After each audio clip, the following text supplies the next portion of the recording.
Amores, tudo bom? Como é que nós estamos? Tudo certinho, beleza? Gente, estamos aí na nossa playlist de ecologia. Essa é a primeira aula. Nós vamos caracterizar o termo ecologia, vamos determinar alguns conceitos, tá certo?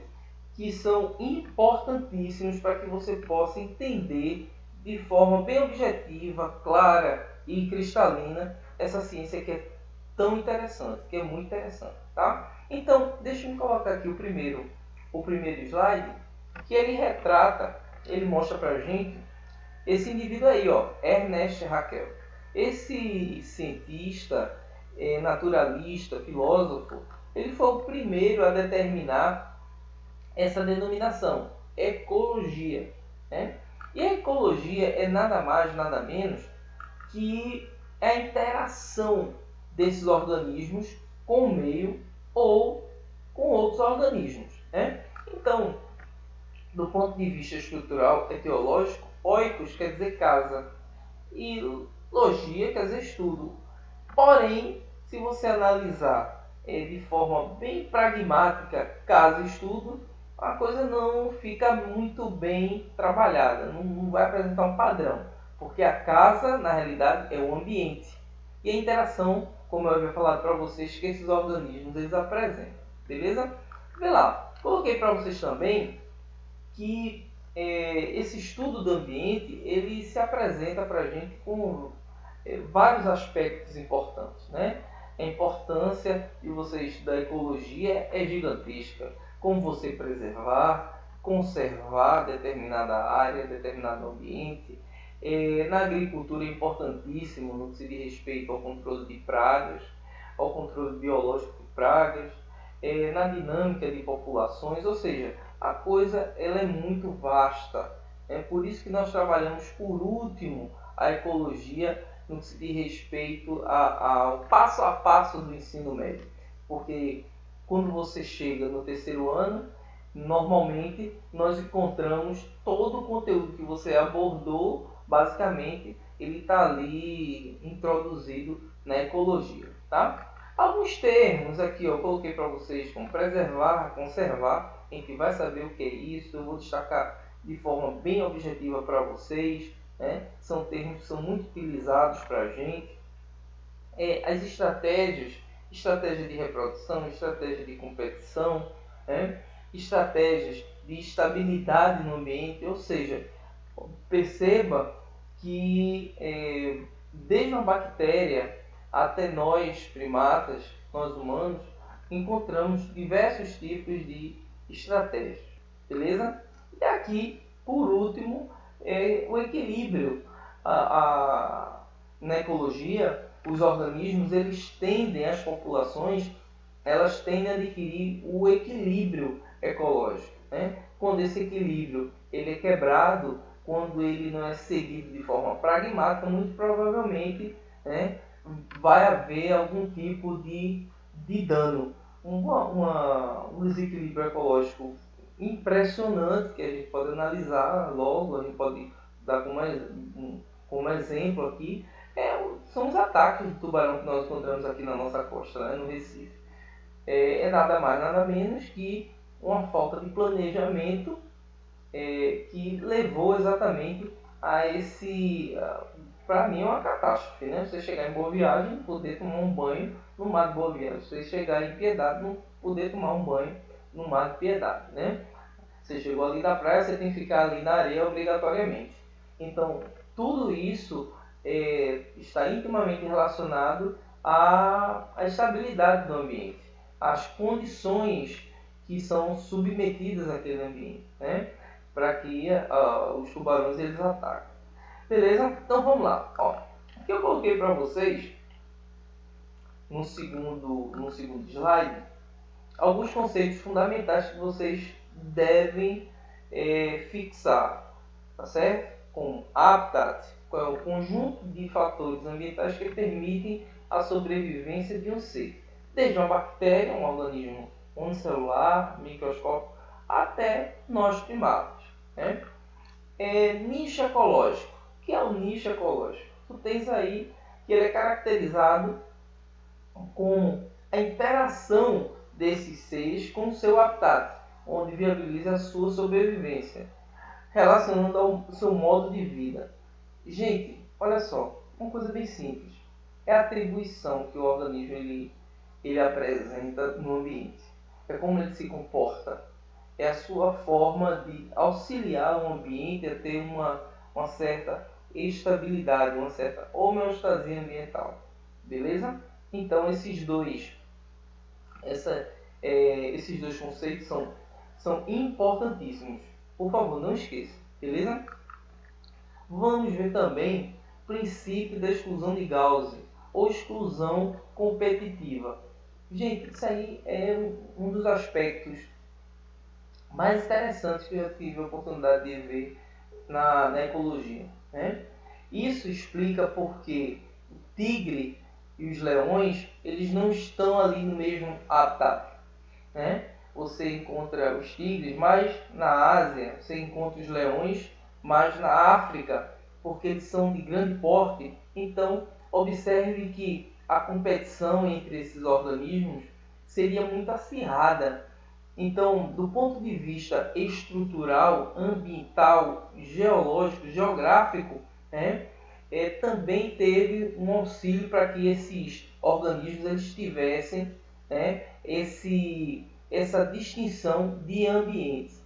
Isso aí está intimamente relacionado ao princípio da exclusão de Gauss. Como eu coloquei para vocês, ó, no caso do tigre, né, os leões que nós encontramos na África, e aqui um exemplo mais palpável, uma situação que vocês podem observar muito simples, são os organismos aquáticos, né?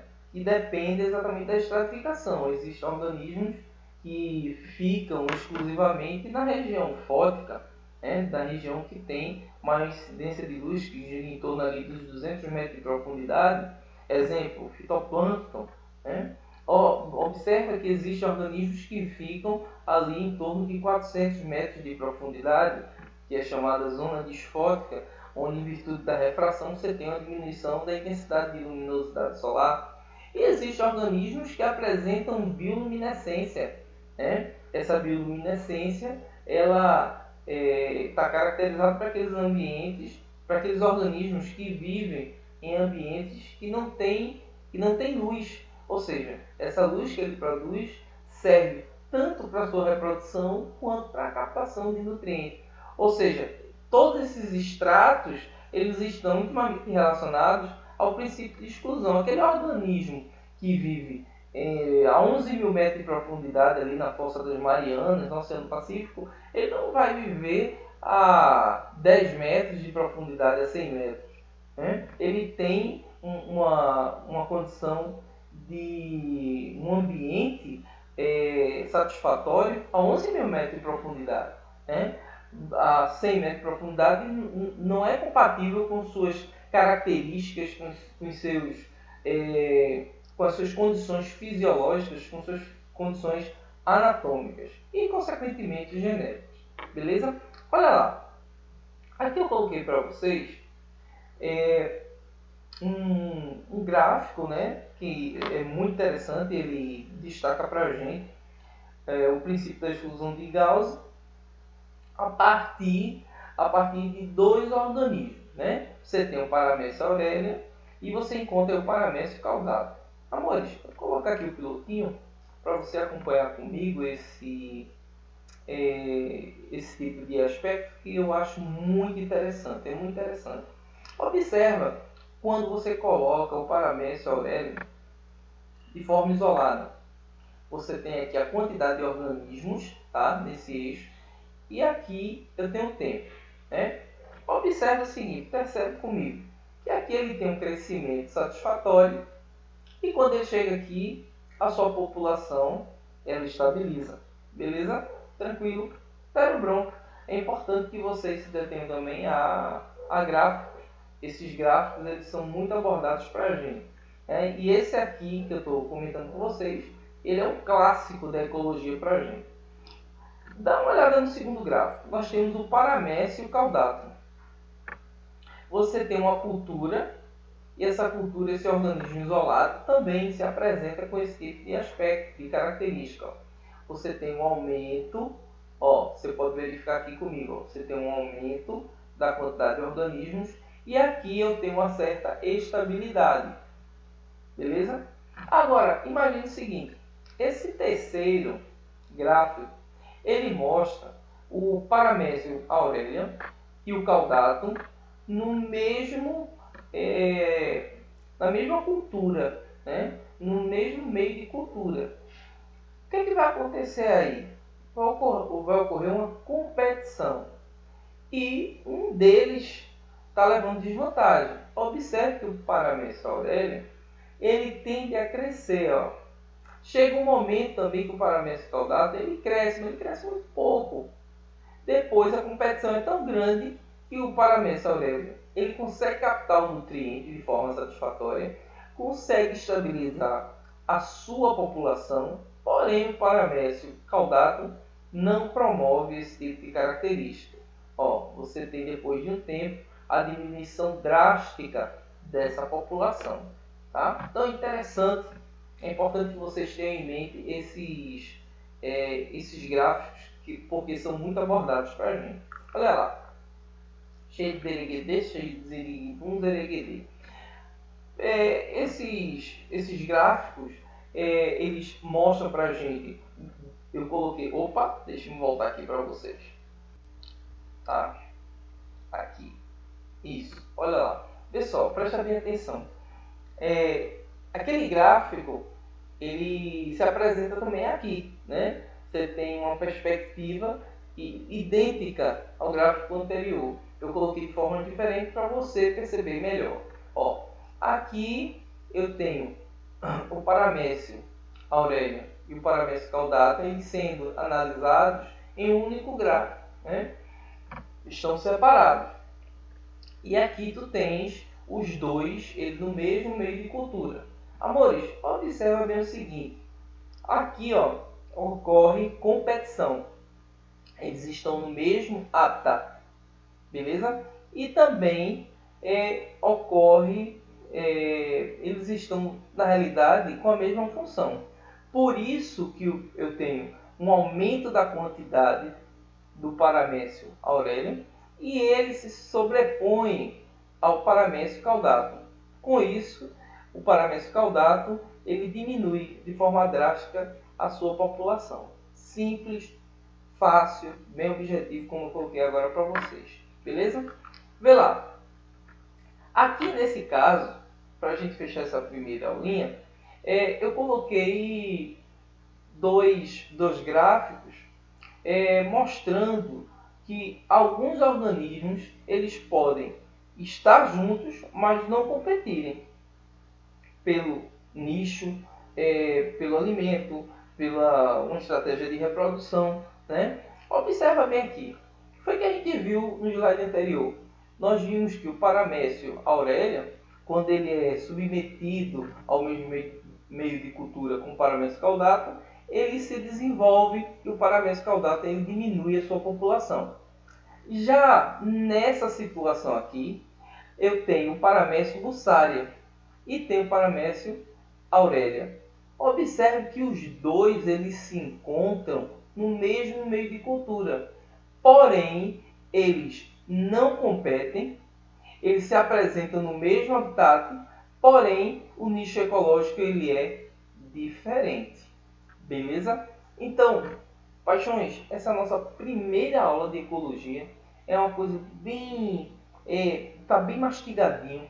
É importante que vocês tenham em mente essas características, principalmente no que se diz respeito a esses gráficos que são muito abordados para a gente e todos esses conceitos que nós abordamos logo no início. Beleza? Então, fica com Deus. Um abração, tudo de bom e até a próxima aula.